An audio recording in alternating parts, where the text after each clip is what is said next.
Ça pique mais c'est bon. Anne Romanoff. Jocelyn Lemoine, vous avez regardé le Tour de France? Ah oui, j'adore ça, le Tour de France.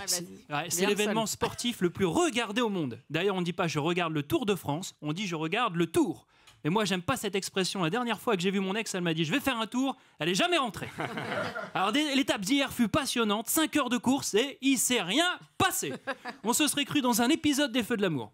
J'ai eu le temps de sortir les poubelles, monter un meuble, lire 2 romans, écrire mes mémoires. C'était toujours pas terminé. 5 heures pour faire 200 bornes. Mais prenez le train, les gars, sans déconner. Ils sont relous avec leurs courses. Non, c'est vrai. Alors j'ai trouvé un slogan pour le Tour de France. Entre le dopage et les étapes de 5 heures, j'avais pensé à ça pique et c'est long.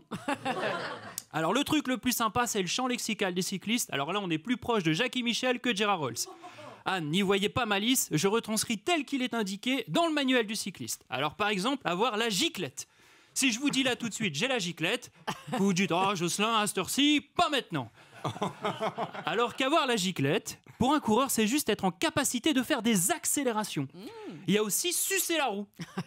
Ah, moi, j'adore ça, sucer la roue. Là aussi, on ne dirait pas maintenant. Hein. Alors, sucer la roue, c'est un truc de feignasse, c'est rester volontairement derrière un autre coureur pour ne pas faire d'efforts. Ah. Ouais, moi, pas faire d'efforts, je connais assez bien.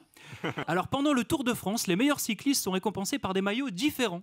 Alors moi j'ai adapté les maillots à nos hommes politiques. Par exemple le maillot à pois, celui du meilleur grimpeur, ancien coureur, il n'est plus dans le circuit, vainqueur d'étape à Paris, Lille, Washington, il a dû stopper sa carrière après une chute à New York, Dominique Strauss-Kahn.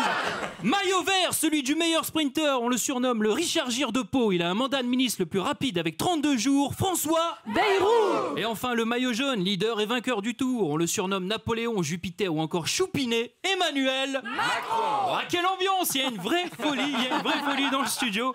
Il y a aussi une vraie folie Macron. D'ailleurs, McDonald's surfe sur la vague présidentielle. Ils sortent un nouveau burger. Après le Big Mac, le Mac Bacon et le Mac Chicken, découvrez le Macron.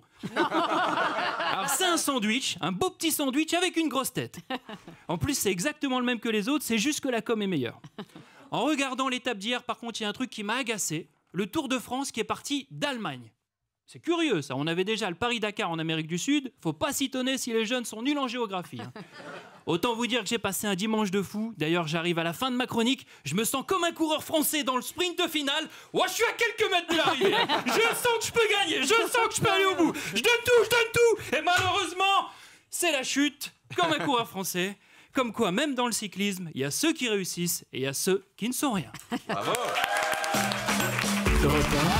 Ça pique, mais c'est bon. Ça pique mais c'est bon.